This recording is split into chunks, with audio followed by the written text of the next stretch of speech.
The Parkinson's Podcast is brought to you by the Davis-Phinney Foundation and brings you the stories, wisdom, and expertise of people living with Parkinson's, care partners, and Parkinson's professionals. Additionally, we would like to thank our title podcast sponsor, AbbVie, for helping us bring this content to you. AbbVie is committed to recognizing the uniqueness and needs of each person living with Parkinson's and delivering innovative solutions for patients, care partners, and clinicians.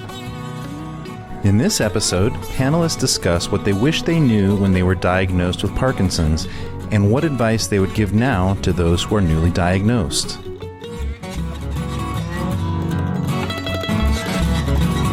My name is Melanie Dizon. I'm the Director of Education and Content at the Davis-Phinney Foundation, and this is the Living Well with Parkinson's meetup.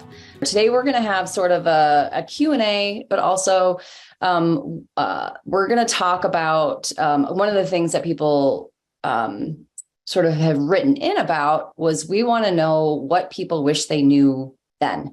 So we're going to say, I'm going to give everybody a chance to kind of finish the sentence. What I wish I knew then was ... Or I like the way Robin said it. She sometimes says, I think I may have mixed it a little bit. What would today you say to back then you?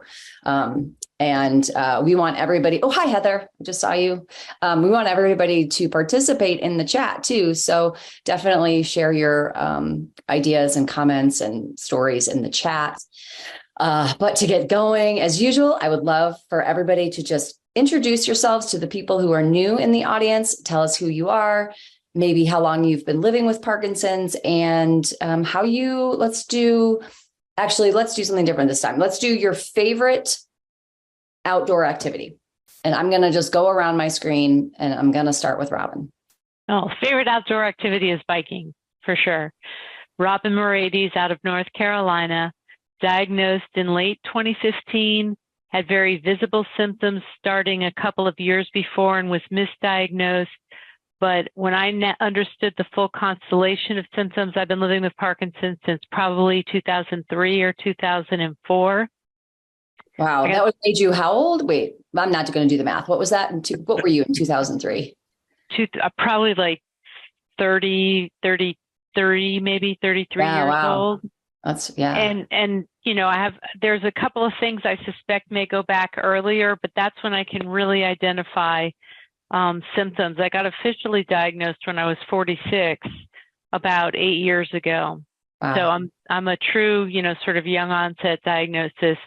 And just so the audience knows, I also had DBS in 2020, and that'll be important to our discussion for me. Awesome. Thank you. Christy. Hi, I'm Christy LaMonica. I live in upstate New York in the capital region.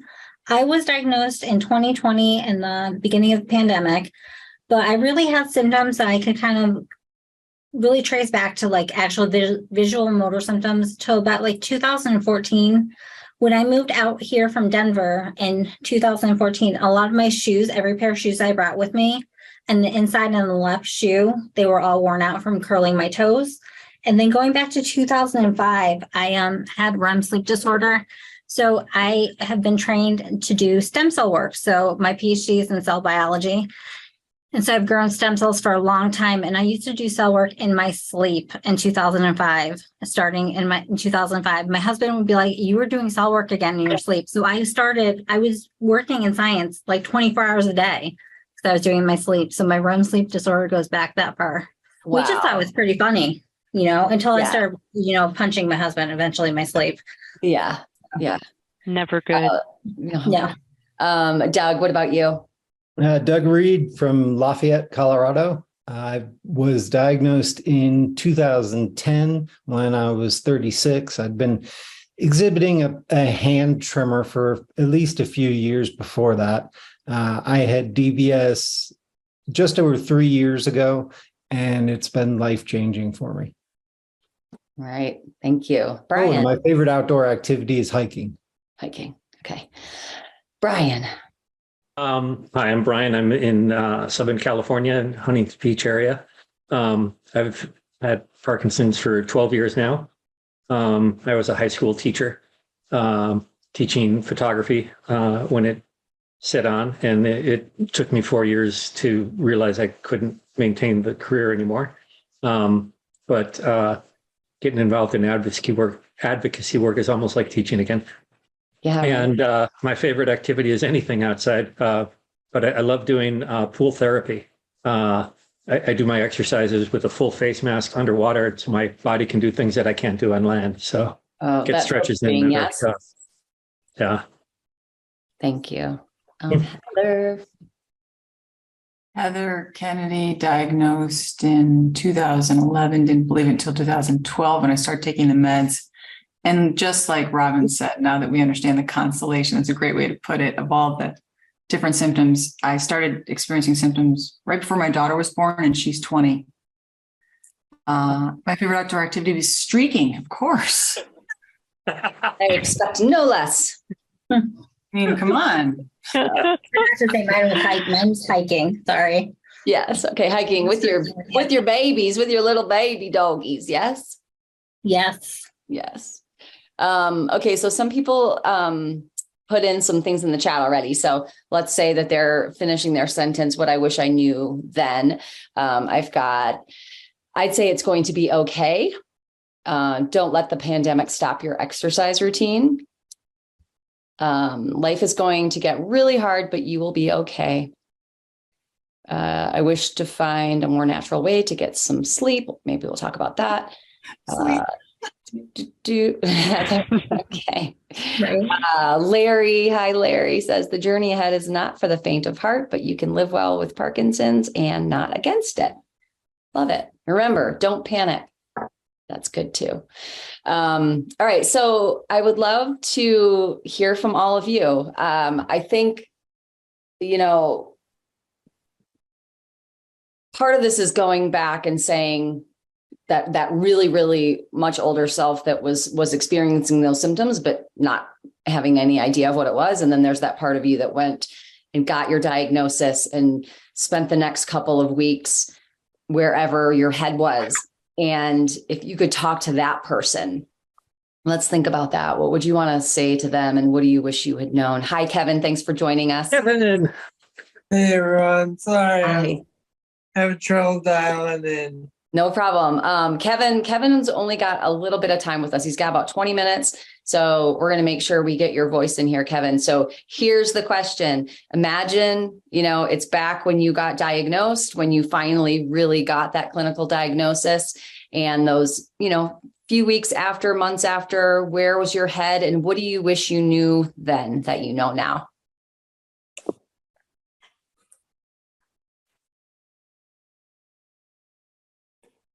I would tell myself, okay, I'll start. So that particular person, someone wrote, don't panic. I was panicked.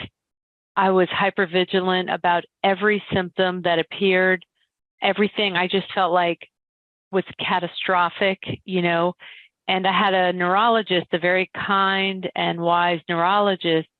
I call him affectionately neurologist number 4, who said to me, you're hypervigilant about and your body aware in a way that a lot of people with Parkinson's aren't. He said, that's good and it's bad. And it's good because you'll be able to tell me about side effects with the meds and you'll be able to sort of notice how things are affecting you. And he said, but it's really bad because you're hypervigilant. And I do a lot of public speaking for my job. And he said, if I'm giving a talk and I flub a word, I just flub a word and I keep going. If you flub a word, you're going to, catastrophize and say, oh my God, I'm getting Lewy body dementia. And he's turned out to be right about my, sort of thinking in it. And so I think if I could go back and tell the me that just got diagnosed, I would say, don't live in the wreckage of an imagined future. Stay in the day with what's really happening. Don't panic. And it's actually going to be that living with the uncertainty is going to be more difficult than the actual day-to-day life with the symptoms, which a lot of times they're just annoying for me right now. Still, they're just annoying. They're an inconvenience. They're not really debilitating. So that's what I would tell me, that particular version of me. I like it. Kevin.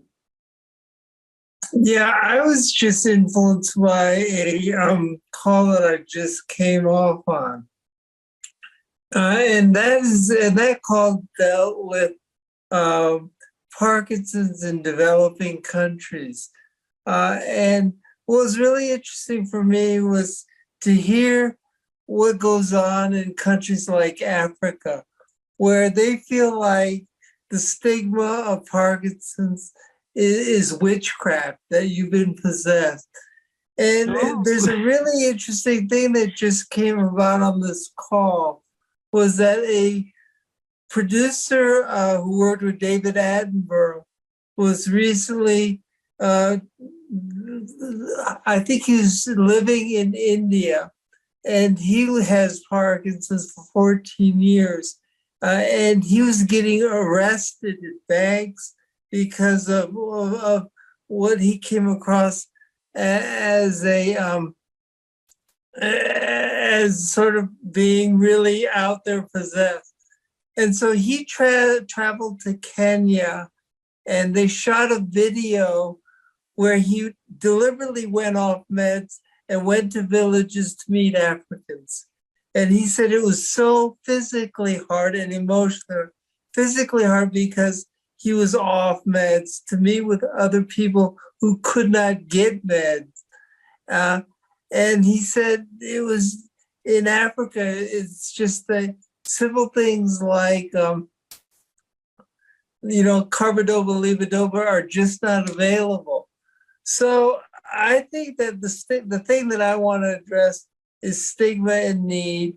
And the one thing that I would say, we're all looking for the cure or the thing that makes us better, but there are people that are in a much worse place than we are in the Western world. So maybe as hard as it is living with Parkinson's for all of us today here, there are people that have it worse. We sure are lucky, Kevin, aren't we? I know I work with Tash a lot, and so Tash was part of the initiative in Africa, and knowing that, so if people can only get like 10 days of medication, right, or most people will only stay on their first dose when they were originally diagnosed, so they're medicated for the rest of their lives. There's not enough movement disorder specialists.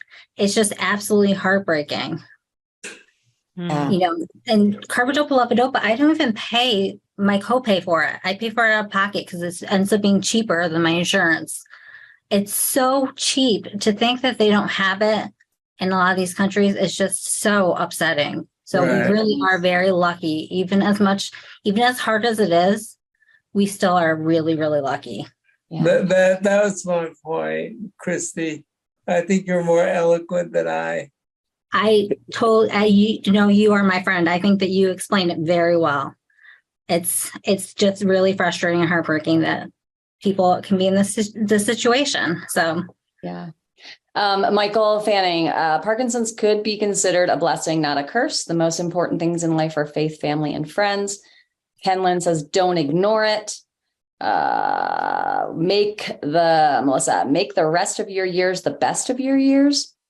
Joe says, you can feel better than you might imagine. Exercise is your friend. Many, many symptoms aren't visible to others. Yes, exercise is so important. Doc says, not to procrastinate. Parkinson's made us live for today. We don't say we will do this later on.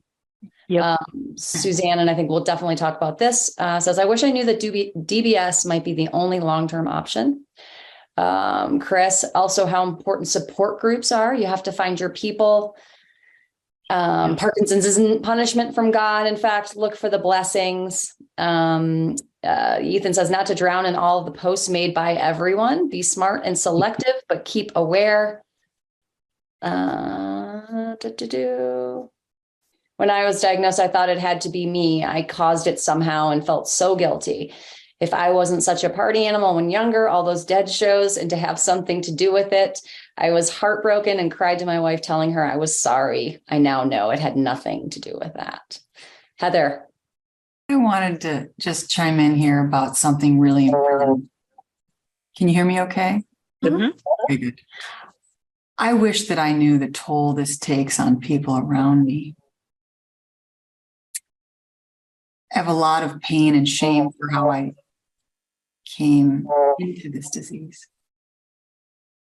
for how this disease affected the people around me that I didn't realize.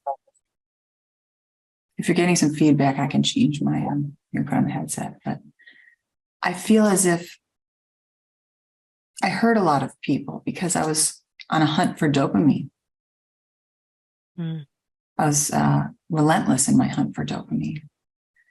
And I was cocky enough to think that if I just worked out, I could maintain this disease. You might see in the background here, I have a new friend. It's called a walker. This disease is going to take everything eventually, and to soften into it and be a little more vulnerable, I now know is the way that I can get through. So I wish I would have known all that. I went so hard, so big, so fast. I wasn't really paying enough attention. The elders, the wise elders in our community have done this for years, like Davis. I just needed to listen more and soften. And so to all the people who supported me when I wasn't very lovable and when I wasn't very soft or thoughtful, I just really want to thank them for sticking around. So that's what I want to say about that. Thanks. The people who stuck around are lucky, Heather. When I was first diagnosed, I put on this air of being positive, and I was so masked, I guess, to my inner feelings of such depression and fear and worry. And I didn't speak up. I didn't seek help. And I wish I had. Like Doc in the chat, I had thoughts that I somehow caused this on myself. And I know now I didn't. It was the environment, pesticides most likely, of where I grew up. And later down the road, I wish I'd gotten DBS sooner. I always knew it was going to be sometime in my future, but I think, and it doesn't pay at all to live in the past, but I wish I had taken the leap and done it a little sooner. Yeah. Lori says, I would warn myself to not take dopamine agonists. Yes. Yes. I think Me too. Yes. Yes. I think that's a unanimous amen. Right. I noticed that when there were so many boxes outside my house one day, when I did not know what was in any single one of them, I knew that there was a bit of a problem. Shoes. It wasn't even shoes. It wasn't even fun. it was, who knows, right? Eric says, I would tell myself I would reach my destiny, but also my family in this diagnosis. Melissa, Chris, and Heather. Oh, Eric, yes. Kevin and Kristen, you helped to globalize this and put life in perspective. Naynad, hello, Naynad. We didn't conquer Parkinson's, but we conquered the fear of Parkinson's. Yes, no dopamine agonists. Give up memories of the dead, the band, Allman Brothers. No way, Jose. Okay. Suzanne Clark, it takes so much from us, but we can get so much back from it. Marilyn says, don't avoid people whose Parkinson's is more advanced than yours. You can learn a lot from other people with Parkinson's. Tim says, every day is different. It's not easy. It's not impossible. Keep reaching out to people till you find someone that will be your friend. I am here. Oh, Chris, I'm here as anyone needs to lean on me. Okay. Anyone else? Brian, did you want to? Yeah. I was going to say, I would tell myself, take things seriously, but not too seriously. Don't let Parkinson's take your joy. Always find something to laugh about. I think that's one of the great things I've seen in the friends that I've made. And that's always been my way anyway, but to have it reinforced on such a serious level from some great people, I think that's the gift of how to live with this thing that's constantly challenging us. Just don't let it take your joy. Don't let it take your sense of humor. And then I would also add to my earlier self, or to anyone who's newly diagnosed, learn about the non-motor symptoms, because that's the stuff that's really the makeup that'll challenge us more than anything else in this disease. And trust the national stuff on the internet. Stay away from the squeaky noise. Go to reputable sources at first. But yeah, it's I love what everybody is sharing. It's humbling and remarkable. Yeah. Someone says, I would take meds sooner. And then there's a question, Doug. So Doug, would you recommend DBS? Anyone else have reasons I should reconsider? Yeah, I'm actually typing a response to that now. I would recommend DBS. Do your research, though. The dpf.org has a lot of information on it. And I just saw Heather's message that she doesn't recommend it. So it's not for everybody. Yeah, that's such an important thing, right? It's not for everyone. I'd recommend to anyone who's considering DBS that they try to find a DBS support group so they can talk to other people who have received the therapy, people who it's worked for and people who it hasn't. Yeah. Yours isn't virtual, is it, Doug? It is. Oh, well, perfect. Here's your DBS support group.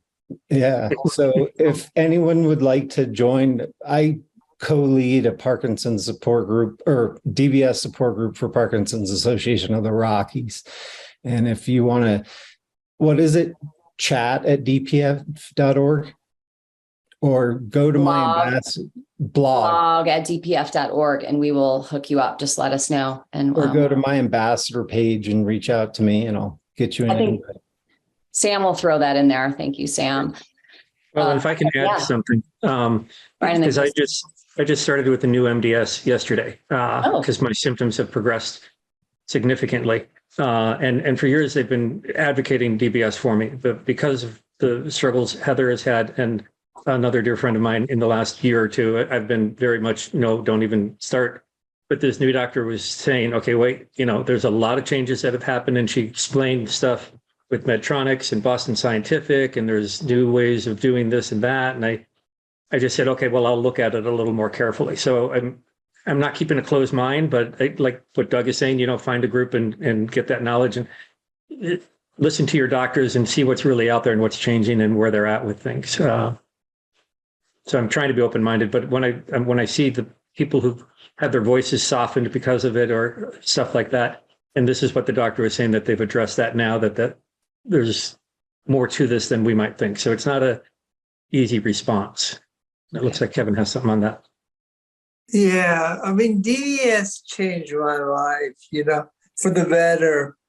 And I went on a pedestal to tell everybody how great it was and recommending it. But then I recommended to several friends where the outcome wasn't so positive. And so I'm much more tempered now about doing the blind, you got to do DBS, even though it works so well for me. You hear so much about the successes in there, but you don't always hear about the people that struggle and have problems. So go at it with a really open mind. Mm-hmm. But you really need to get really expert advice on this, and don't be afraid to get a second opinion. Yeah. And I think it's so important. One of the things, I use the word agency all the time. Someone said in the chat, don't ignore it, that they would tell themselves not to ignore it. And Parkinson's is a disease where if you put I'm preaching to the converted, because people who are watching this webinar are not ignoring it. They're not head in the sand. But Parkinson's is a disease where the more you're informed, the more you have autonomy over certain choices that you make that will directly impact your quality of life on a day-to-day basis. And it is such an individual progression and an individual disease. I would say I would have gotten DBS sooner. Heather probably might say she wouldn't have gotten it at all. Everybody has such different reactions to different things, but whatever you do, don't ignore it and get as much information as you can. You might find some really simple little interventional thing that makes your life much easier. Yeah. Christy? That's what I was going to say, that I wish I didn't ignore my symptoms. I ignored my symptoms for a number of years. I remember back in probably 2016, I was working out a lot that time, doing a lot of CrossFit. I remember I was back squatting and my fingers would go crazy. when I was back squatting because I had real weird tremors in my hands. And I remember I was working out with a surgeon at the time, and I would say, Dr. Greg, I think I have Parkinson's. And he's like, you're too young to have Parkinson's. And I said, Dr. Greg, I think I have Parkinson's. So you're too young to have Parkinson's. And I did that for like years, like 2-3 years. Why? Why didn't I seek help if I thought there was something wrong? Like I knew what my symptoms were from teaching and dealing in science for so many years, but I just ignored everything for so long. Until then I couldn't because the anxiety was just crippling. Yeah. And Christy, that's actually, I mean, that brings up the point that just because they're a doctor doesn't mean they know what they're talking about. Right? Or they just don't know Parkinson's, right? I mean, if that's it's just not his specialty, into it, know? Right? I can't do everything. He's a surgeon, you know, not a Parkinson's, not a movement specialist. Right. Do you know the term ultracrepidarianism? What'd you call us? Excuse me. Sounds like really creepy people. Yeah, no, it's the thing that like, because you're really amazing at something like a surgeon, that you somehow can like transfer that to all other areas. And you're not amazing at everything. We don't expect our nutritionists to know, how, to fix their car and how to do surgery on the stomach. I mean, so it's, when you have a doctor and like you said, Christy, you just knew something was not right. Trust that. I ignored it for so long. Yeah, trust it. It's just my first neurologist said, man, if you were 80, I'd say you have Parkinson's, but you're too young. And I was 45 or 47 or whatever. But yeah, I think that it's the movement disorder specialist you really have to find. Yeah.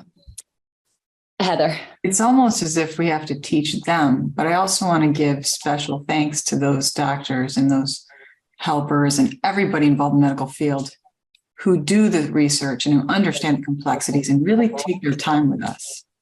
Makes a big difference.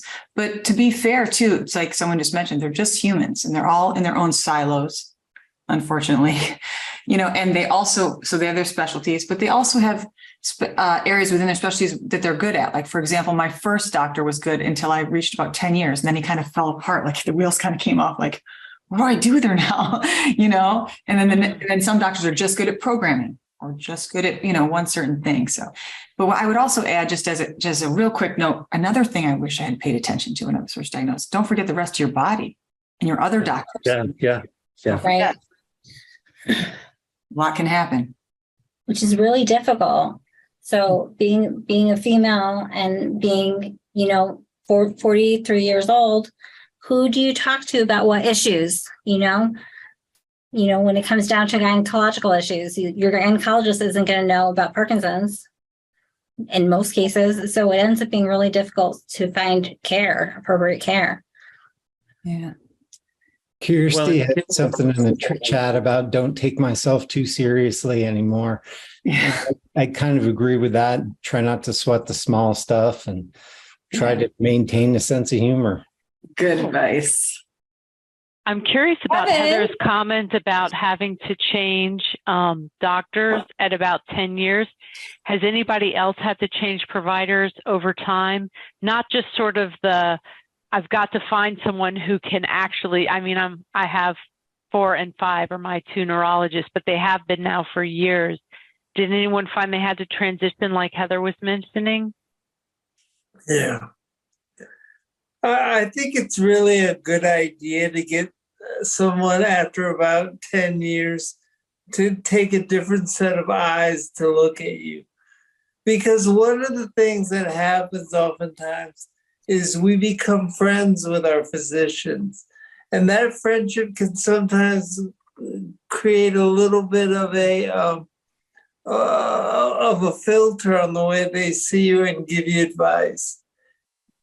So I think the way I look at it is create your dream team when you're first diagnosed. That should be your primary care physician, your neurologist, your chiropractor, your physical therapist, everybody. But over time, don't be afraid to swap in and swap out people on that dream team. Do you get those people to all talk to each other, Kevin? They don't. Okay. I was going to say, did you figure out something that I wish that everyone knew how to do?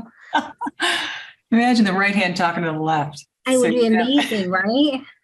It's like when you call customer service, you have to re-explain the whole problem to each person who answers the phone, then they hang up and you have to start all over again. Right. It feels like that a lot. Like who's on first, you know? Yeah. Right. It's like, I'm just here. Yeah. I want to give a little more voice to some of the people in the chat. Laugh at yourself because you're going to do some wonky stuff. Wonky, yes. Just started Requip and it is working beautifully for me. You all just scared me with your unanimous vote not to take an agonist. Why? So yes, except for sometimes it works for people, right? So this is just a small snippet of people. So if it's working for you, pay attention to that. Yeah, we do have some stuff on dopamine agonists. Sam put some of that in the chat. Let's see. I would have come out sooner. Yeah, I would tell myself pre-diagnosis, even when you suffer some pain, it's going to work out. God is always there. Didn't trust the depressive state and the depressing thoughts. Don't make any decisions when off and depressed. Thank you, Samantha. Yeah. Coming out with PD happens automatically after a few years, Heather. Yeah. Believe in yourself, especially if your friends decide they can't handle being around you. Find new friends, even as you mourn the loss of previously trusted friends. Judy, my husband was diagnosed 2 weeks ago. Let's see, let's help out Judy here, and was put immediately on an agonist, pramipexole. What are the issues with taking it and have been mentioned? Judy, just first of all, we're sorry, 2 weeks, that's fresh. That's a lot going on, and everybody on this call are ambassadors and are very willing to talk to you. So we have an ambassador page, and if you want to talk to somebody specifically, definitely reach out to them. We'll talk a little bit about agonists in just 1 second. I wish I could task manual for Judy. She needs to request it, can't she? Yes. Every victory counts manual. We're sending an email soon. So we got them printed. We're almost ready to ship. Yeah, I've been given written materials to read about Parkinson's. I was discouraged from reading anything, told everything written was out of date. So don't even look. That's not true, Joan.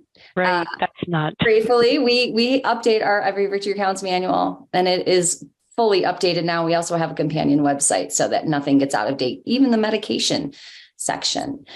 Okay. Let's go back and talk a little bit. Let's talk about dopamine agonists. First of all, can somebody tell us, maybe those of you who are put on it, like as the first line of drugs, and then what happened to you and what you're doing now?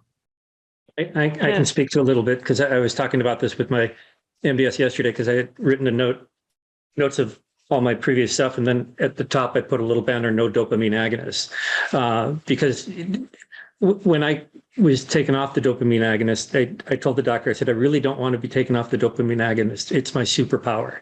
And she said, that's exactly why we're taking you off, because it gave me more energy or more strength, but I was manic about it. I was building stuff all the time. I was not paying attention to my own home and with my wife and all of that. This was before she was sick though, but I was just like, I just had to keep building things and keep busy all the time. And I was just nonstop focus. And then there were the addictive things that you get that a friend of mine had with the purchasing, and he purchased planes, model airplanes, and he said he had an entire room full of model planes, and many of the boxes he never even opened. And so I think a lot of people will hear about the addictiveness of it, but it did amazing things for me, but I would never want to do that again because I lost too much quality of life because of it. So that's my take. Yeah. So for anyone who's unfamiliar, dopamine agonists can, not always, but they can create the equivalent of like impulse control disorder and kind of neurotic addictive behaviors. It's not that the medicine itself is addictive. It's that it triggers the dopamine system in the brain, which is always active in the addiction cycle. Dopamine is great, and it does some stuff for us across all measures. So alcoholism is a dopamine dysregulation disorder. Drug addiction to many drugs is a dopamine dysregulation disorder. And so what happens, though, is not so much that people become alcoholics and drug addicts. The impulses that they start having trouble with are things like compulsive shopping, compulsive eating. I've met people who had, like you talked about, Brian, like compulsive building. I met a guy at a support group up in Massachusetts who's like, I couldn't stop chopping wood. I kept going into my backyard and chopping wood. And he couldn't stop. I met someone at the World Parkinson's Congress who does a kind of an online YouTube video blog with Parkinson's. She's like, I couldn't stop vlogging and blogging into the middle of the night. Also, there's some people who are very outspoken about sharing their own experience because it can create sexual compulsivity, and people who, cheated on their husbands or cheated on their wives and they had never done that before. It destroyed marriages.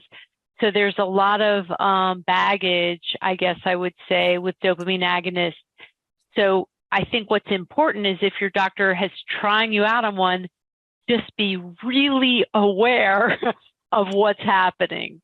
That's all. Really, really aware of what's happening. Have someone else check in to make sure that you're not doing things that are off the wall like that.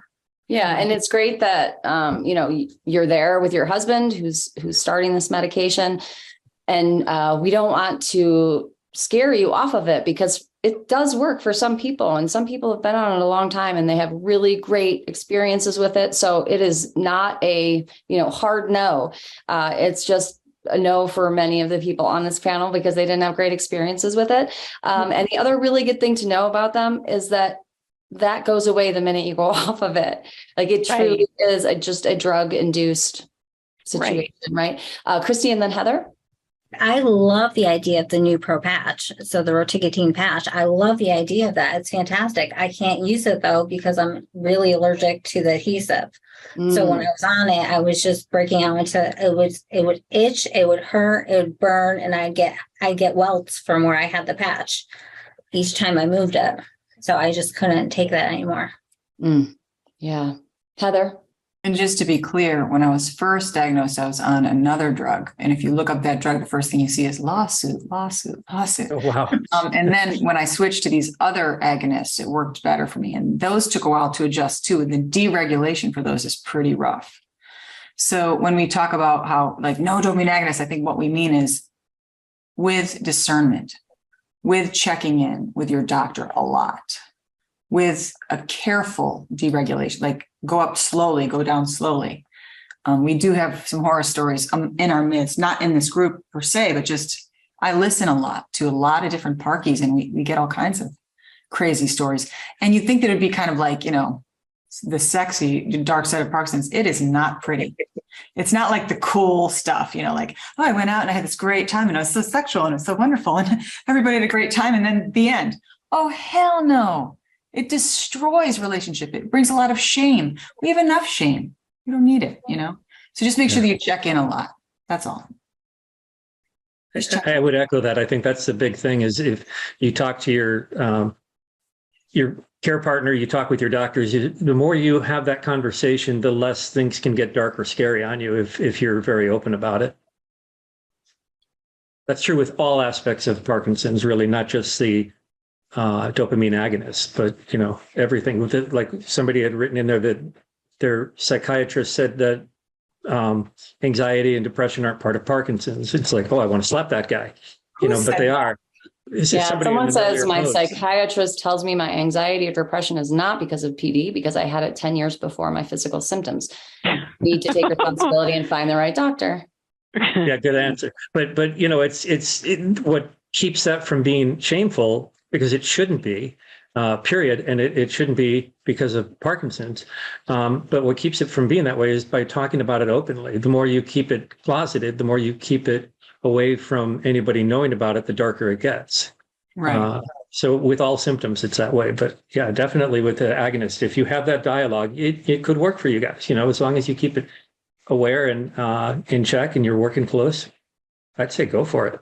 Yeah. Mel, I want to say something else to the gal whose husband was recently diagnosed, because this was a piece of advice that I got from a social worker who specialized in Parkinson's. And I've said this before on this panel, but it was so helpful to me, and it's proven to be true. She said, when you first get diagnosed, it's like a pot of water on high, on full rolling boil on the front of the stove. As you learn about your symptoms, as you learn about all aspects of the disease, it's sort of like a pot of water boiling over. But eventually that does go to a back burner and it goes down on simmer. And for most of your rest of your life, you will have Parkinson's, but it will be on the back burner on simmer. And there might be times when it comes back to the front burner to a big boil again, but that will be temporary and it will go back to the back burner.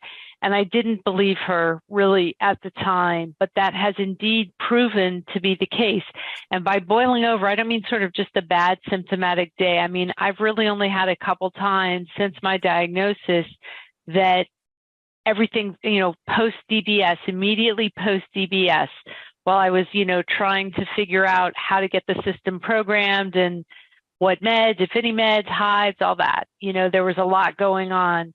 But for the most part, once that initial, but that I was not ignoring it, I was learning about things and taking a lot of responsibility where I could.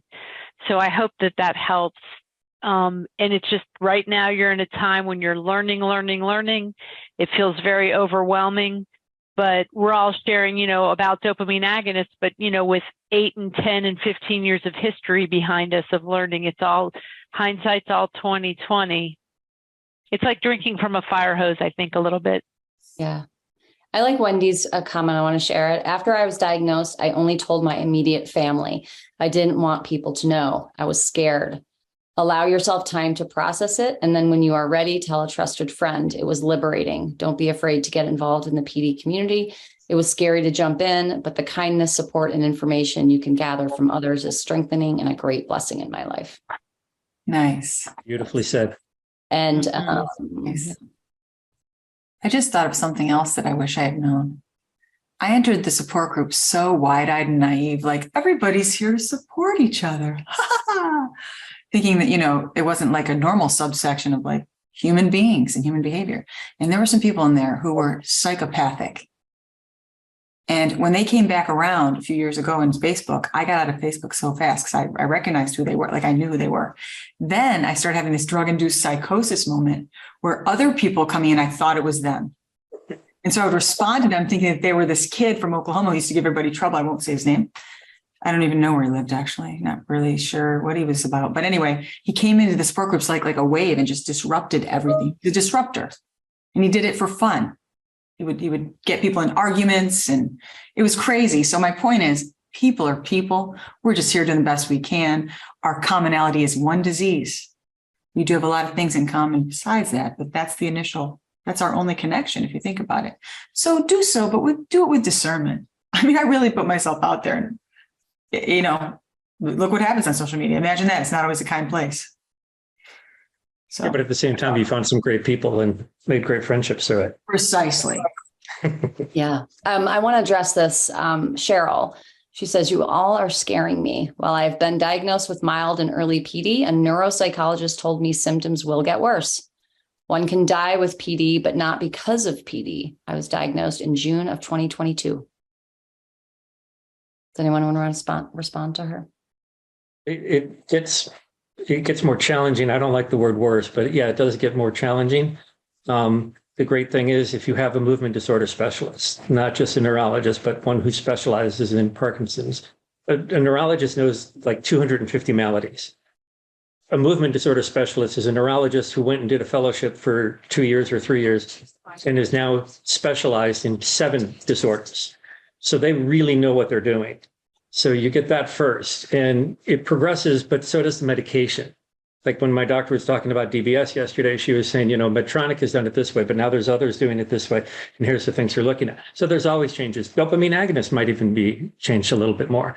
There's always change. So what we're saying might be scary because we're talking over, 10 or 15 years, some of us. But there's always new information, but it's good to hear the scary stuff and kind of figure out where you want to go.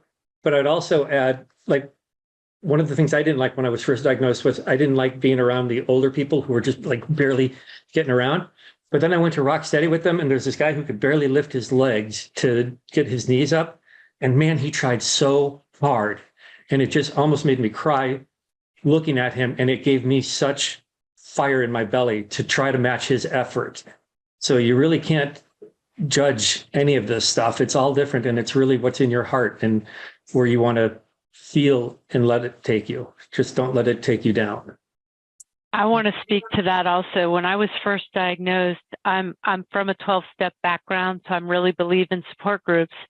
And in my area, I went to a support group meeting that was at noon on a Thursday. And it did not occur to me the demographic of who was going to be there at noon on a Thursday.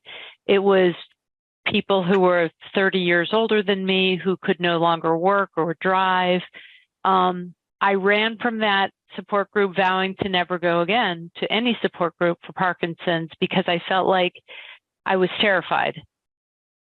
And a couple of years later, I met someone locally in another town. I was going back and forth between Massachusetts and North Carolina, and I needed to go to the Parkinson's support group to get some information or meet someone or do something. And I was really scared to do it because of my prior experience. However, this was on a Thursday night at 8:00. And I walked in there and it was a totally different demographic. It was people like me. And there was someone there who was kind of ended up being my DBS mentor. She came in and she said, "Look, everybody, it's been 1 year, not a single tremor in my hand since she had DBS." And I realized all these people were still working. They were still driving themselves. They were mostly young onset. And so you'll find your people. You know, those of us on this panel, we've been doing, this isn't our first rodeo. We've been doing this for a while, but you'll find your people and you have plenty of time. I like your rodeo thing, Heather. I should have brought my hats. Well, and that's a good point about finding your people. I'm sorry to keep jumping in, but the conferences are really where I found my people. You know, I went to the Davis Phinney Victory Summits when they had them. I went to World Parkinson's Congress and other groups that had these things. And that's where you get the better information, and you also get more calmness because you can talk to the professionals. You can talk to people and you'll find the community warms up. I think that's the one great thing about Parkinson's is we don't have any, we're not trying to be somebody. We can only be who we are. And so we quickly, there's no masks. We're all genuine and we make friends. Oh, there's really a quick. mask. Yeah, there's the masked face, but Heather's giving us a tour of her You can always paint. painting. Yeah. Yes, you can always There you go. paint. Yeah. I started painting with different materials, and it's really fun. And I made some neat stuff. So you can always paint. Very cool. Stuff. Doug and then Christy. I just, sorry, I lost my train of thought.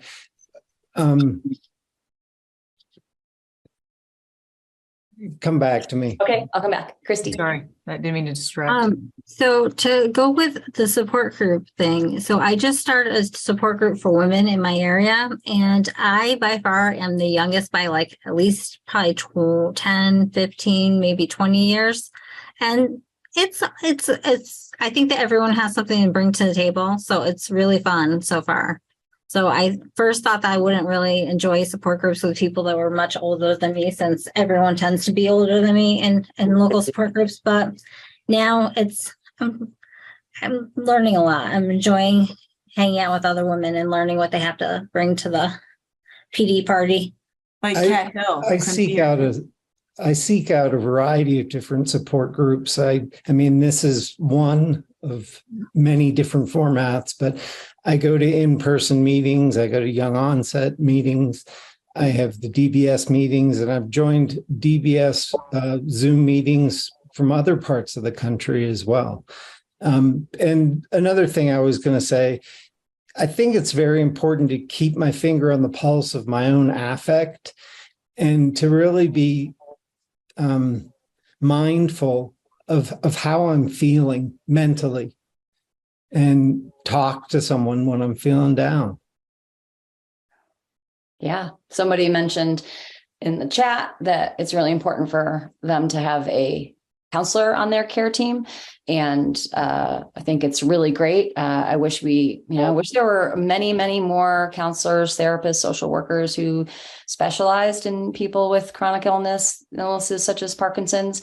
But it is, I wouldn't say that if you can't find that to not work with a counselor, because, therapists don't have to have that special knowledge in order to build a relationship with you. And sometimes that's the most important thing. So for those of you who don't have a counselor or therapist, but have some, issues related to mood disorders, or just not even anything clinical, but just needing to talk to somebody that you want a sort of objective third party, it's a great person to have on your team. Brian?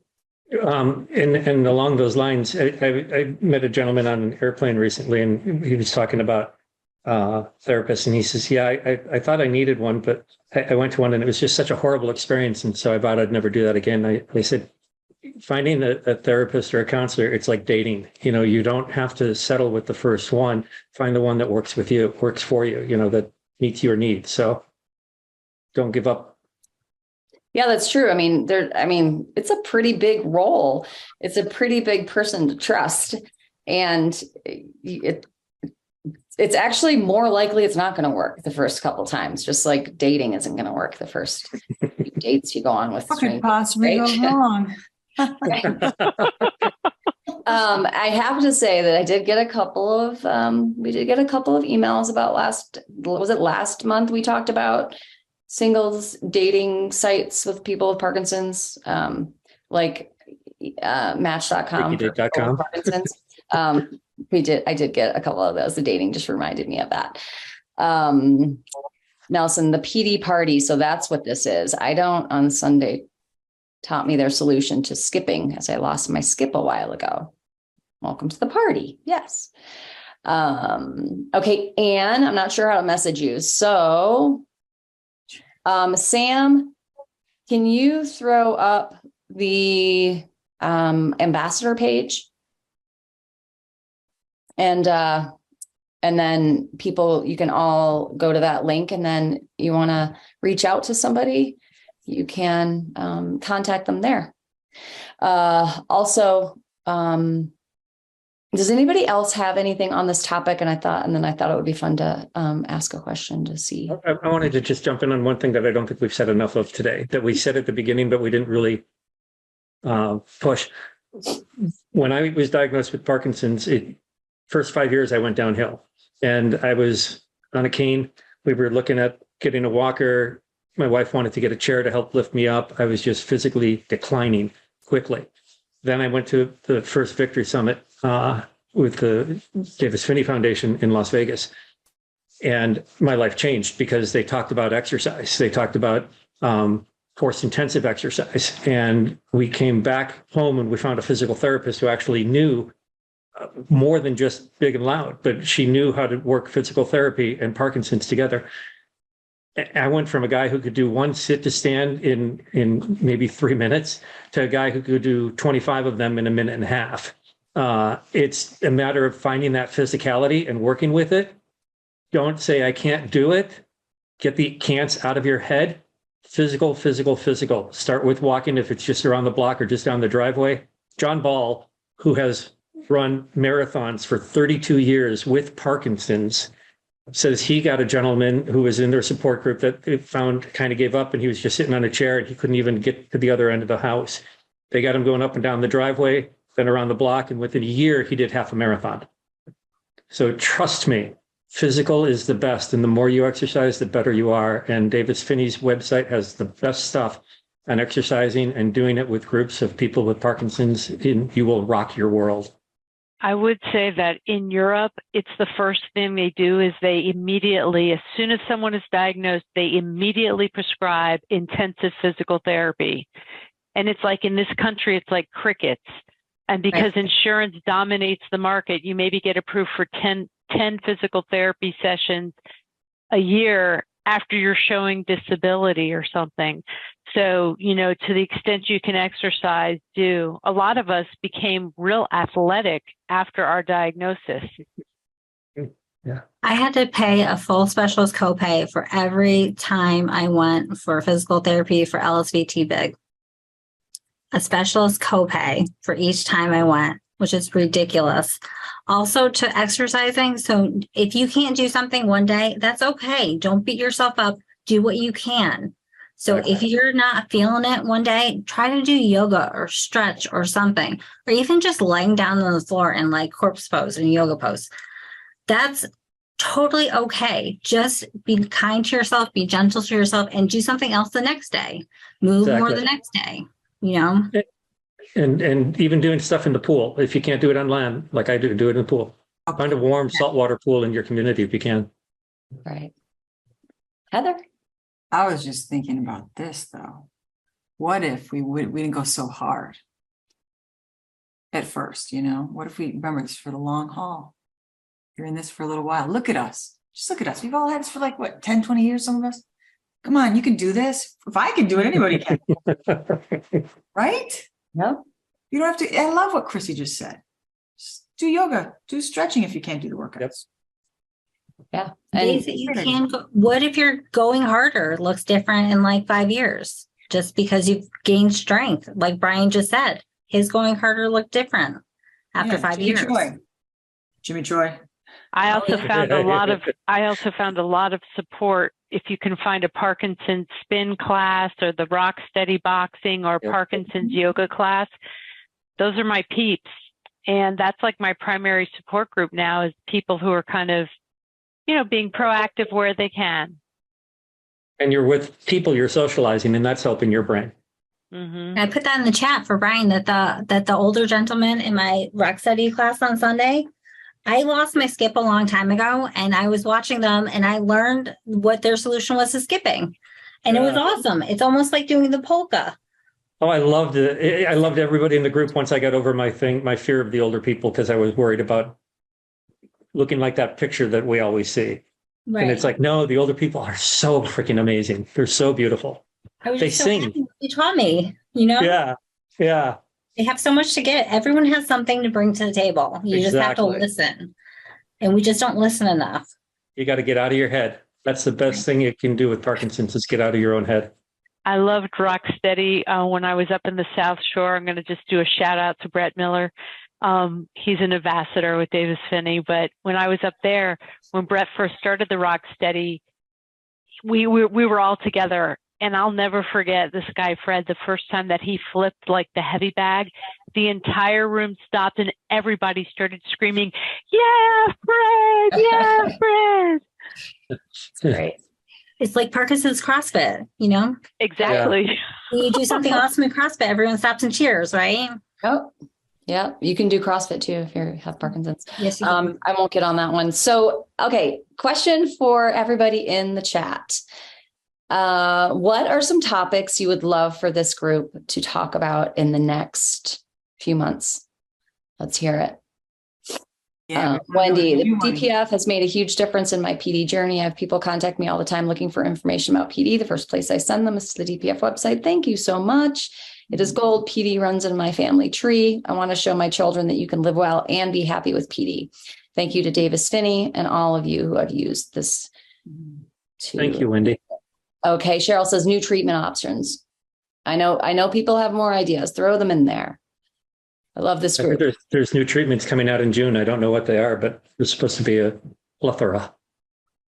Topic, sleep ideas, foods, vibrating gloves. Treatments, that's all treatment stuff. That might be a good topic for us to. Can't keep a straight face with the vibrating gloves. I know. I thought you would go there, Heather. I'm just like, what's she going to say Heather, now? are you back on your agonist? Oh, Lordy. I'm talking about science fiction now. Never mind. You know, this is a good one. Dealing with work when you can't afford to retire. Red light. Great. And also if you think of something later, just email me at blog@dpf.org and we will evidence-based PT approaches. Yep. Christy has a whole lot to say about that. We'll talk about a lot of treatment things in the next few months. And thank you all for being here as usual. Thanks, Doug and Christy and Robin and Heather and Brian and Kevin for your ability to come in for a little bit. And we will look forward to seeing you all next April, right? I think it's the 23rd. Or maybe it's the week before that. We will let you know. And again, blog at dpf.org. I'm sorry? Third Thursday. Yes. I think that's the 23rd, but it could be the one before that. Party will be here. We'll be here. That's right. I think it's the 23rd. Thanks, everybody. Love you all. Bye. Thank you guys. You're amazing. Thank you for joining us for this episode of the Parkinson's Podcast. For more information about the Davis Phinney Foundation and to learn about educational offerings and community events for people affected by Parkinson's, please visit davisphinneyfoundation.org or dpf.org.